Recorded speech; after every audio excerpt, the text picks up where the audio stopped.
प्रिय विद्यार्थियों, नमस्कार।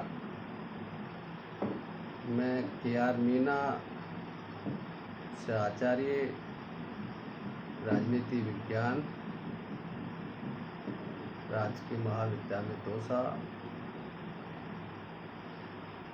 MA final political science, paper 6 Indian government and politics. प्रिय विद्यार्थियों, इससे पहले का जो टॉपिक था फंडामेंटल राइट्स था, उसमें हमने फंडामेंटल राइट्स की विस्तृत व्याख्या की और आप लोगों को बहुत कुछ इसमें समझ में आया होगा। मैं निश्चित रूप से कहता हूँ। आज जो हमारा टॉपिक है फंडामेंटल ड्यूटीज, मौलिक कर्तव्य। मौलिक कर्तव्य मूल रूप से देश के सभी नागरिकों के नैतिक दायित्वों को लागू करते हैं। आज भारत में 11 मौलिक कर्तव्य हैं जो संविधान के भाग 4A में लिखे गए हैं, जो देशभक्ति को बढ़ावा देने और भारत की एकता को मजबूत करने के लिए है। मूल रूप से भारत के मौलिक कर्तव्य भारतीय संविधान का हिस्सा नहीं थे। वास्तव में उन्हें 42वें और 86वें संवैधानिक संशोधन अधिनियम द्वारा जोड़ा गया था। मौलिक अधिकार और कर्तव्यों की सूची और राज्य के नीति निर्देशक सिद्धांत भारतीय संविधान के खंड हैं, जो राज्यों के अपने नागरिकों के साथ साथ उन कर्तव्यों और अधिकारों के बारे में बताते हैं जो वे भारतीय नागरिकों के रूप में रखते हैं।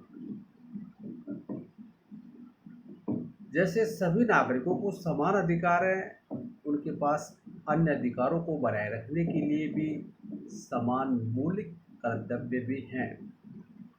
अनुच्छेद 21 के तहत ये सुनिश्चित करें कि वे इन अधिकारों का उल्लंघन न करें।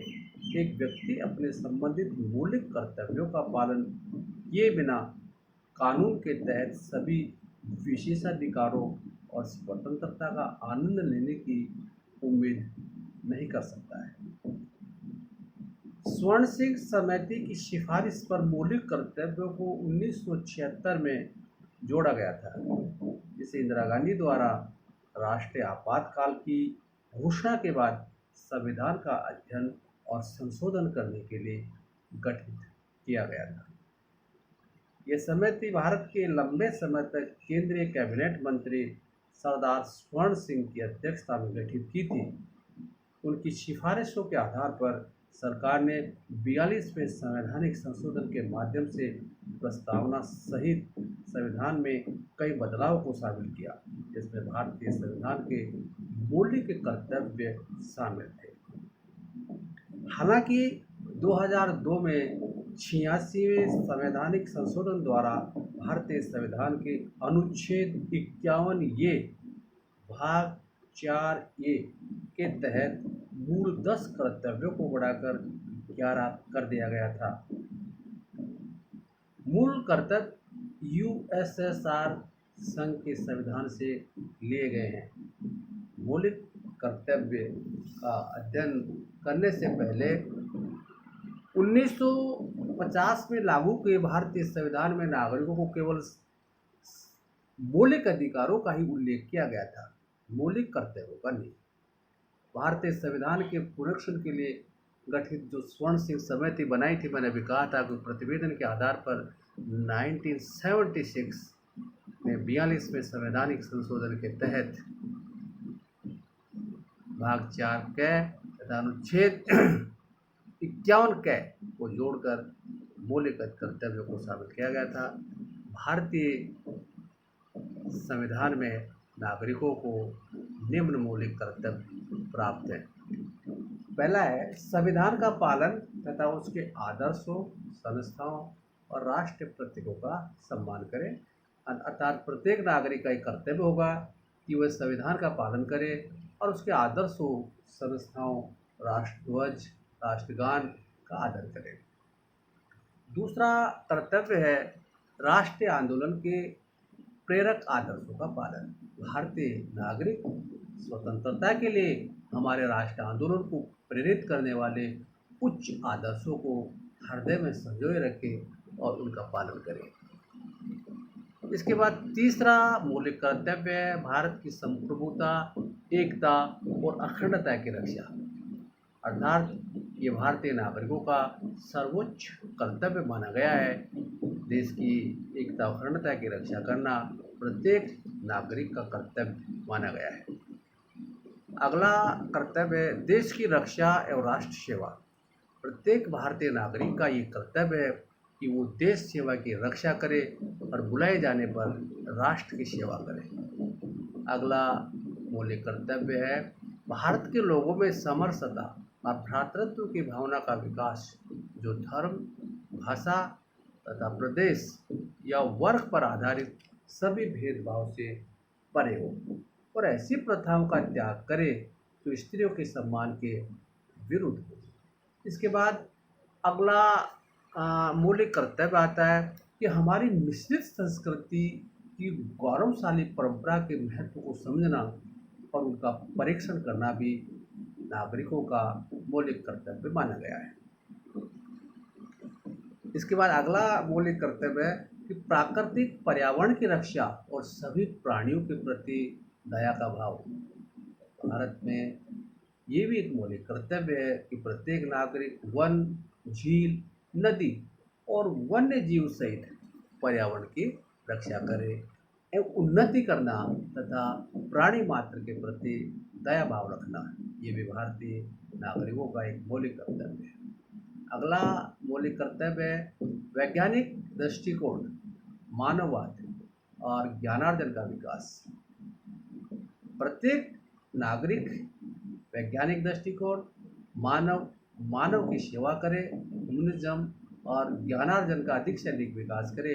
प्रत्येक भारतीय नागरिकों का ये मूल कर्तव्य है। अगला मौलिक कर्तव्य है सार्वजनिक संपत्ति की सुरक्षा एवं हिंसा से दूर रहना, ये भी भारतीय नागरिकों का एक मौलिक कर्तव्य माना गया है। और 10वां मौलिक कर्तव्य है व्यक्तिगत तथा सामूहिक उत्कर्ष का प्रयास। व्यक्तिगत व सामूहिक गतिविधियों के सभी क्षेत्रों में उत्कर्ष की ओर बढ़ने का प्रयास करें, जिससे राष्ट्र निरंतर आगे बढ़ते हुए प्रगति और उपलब्धि की ऊंचाइयों को छू सके। और 11वां जो मौलिक कर्तव्य है 86वें संवैधानिक संशोधन 2002 के आधार पर अनुच्छेद 51 क को संशोधित करते हुए 11वां मूल कर्तव्य जोड़ा गया है। इसमें कहा गया है कि माता पिता का यह कर्तव्य होगा कि वो 6 से 14 वर्ष की उम्र के अपने बच्चों को शिक्षा के लिए अवसर प्रदान करे। अर्थात 6 से 14 वर्ष तक के बच्चों को निःशुल्क और अनिवार्य शिक्षा राज्य के द्वारा प्रदान की जाएगी और ये प्रत्येक बच्चे के माता पिता का एक कर्तव्य होगा। ये थे भारतीय नागरिकों को प्रदत्त मौलिक कर्तव्य। उसके बाद इन नागरिक कर्तव्यों का मूल्यांकन में हम देखेंगे कि ये मौलिक कर्तव्य नागरिकों को जो प्रदान किए गए हैं, इन मौलिक कर्तव्यों की कुछ बिंदुओं के आधार पर राजनीति शास्त्रियों ने आलोचना की है, जो इस प्रकार है। कर्तव्यों के उल्लंघन पर दंड की व्यवस्था नहीं है। देखिए, भारतीय संविधान में नागरिकों को मौलिक कर्तव्य तो दिए हैं, लेकिन आलोचक ये कहते हैं कि मौलिक कर्तव्यों के उल्लंघन पर दंड की व्यवस्था न होने के कारण इन कर्तव्यों के संविधान में उल्लेख का कोई महत्व ही नहीं रहा है। जब इनके इन कर्तव्यों को पूरा नहीं करता नागरिक और उसको दंड नहीं दिया जाता है, तो मौलिक रूप से इन कर्तव्यों का कोई महत्व नहीं रहा है। दूसरी आलोचना है भाषा की अस्पष्टता।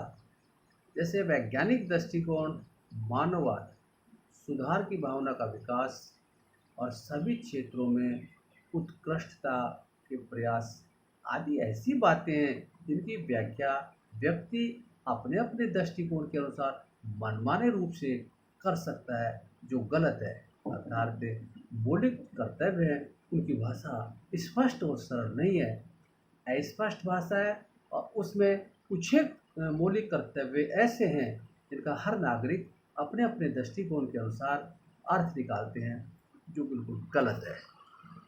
अगली आलोचना है अत्यधिक आदर्शवादी। अनेक मूल कर्तव्य व्यवहारिक न होकर अत्यधिक आदर्शवादी और कोरे आदर्शवादी हैं, अर्थात सिर्फ सिद्धांतों पर आधारित है। प्रैक्टिकल में, व्यवहार में इस तरीके के मौलिक कर्तव्य संविधान नागरिकों को प्रदान नहीं करते हैं जिससे वो अपने व्यक्तित्व का विकास कर सके, राष्ट्र की एकता और अखंडता की रक्षा कर सके। अगली आलोचना है शासन के अत्याचार की आशंका। कुछ पक्ष ये कहते हैं कि मूल कर्तव्यों का उल्लेख करने में जिस शब्दावली को अपनाया गया है उसकी आड़ में शासन जनता पर अत्याचार कर सकता है। ये भी मौलिक कर्तव्यों की एक आलोचना की गई है। इसके बाद अगली आलोचना है महत्वपूर्ण कर्तव्यों की उपेक्षा। भारतीय संविधान में 1967 में नागरिकों को जो मौलिक अधिकार प्रदान किए हैं उनमें 11 मौलिक अधिकारों का जिक्र किया है। बाकी कुछ ऐसे अधिकार हैं जो संविधान में नागरिकों को देने चाहिए थे, जैसे शिक्षा प्राप्त करने का अधिकार, मताधिकार का प्रयोग करना, कार्य को प्राप्त करना, विश्राम और सामाजिक सुरक्षा प्राप्त करना आदि ऐसे कार्य हैं जो नागरिकों को प्रदान किए जाने चाहिए थे, लेकिन इस तरीके के अधिकार नागरिकों को प्रदान नहीं किए गए हैं, जो गलत है। निष्कर्ष रूप से में हम यही कहा जा सकता है कि संविधान में मूल कर्तव्यों का को सम्मिलित करने का केवल मनोवैज्ञानिक महत्व ही माना जा सकता है। संविधान में इन सिद्धांतों का उल्लेख कर देने से उनकी पवित्रता तथा मौलिकता बढ़ी है। अर्थात भारतीय संविधान में नागरिकों को ये मूल कर्तव्य प्रदान किए गए हैं। थैंक यू, सभी को धन्यवाद।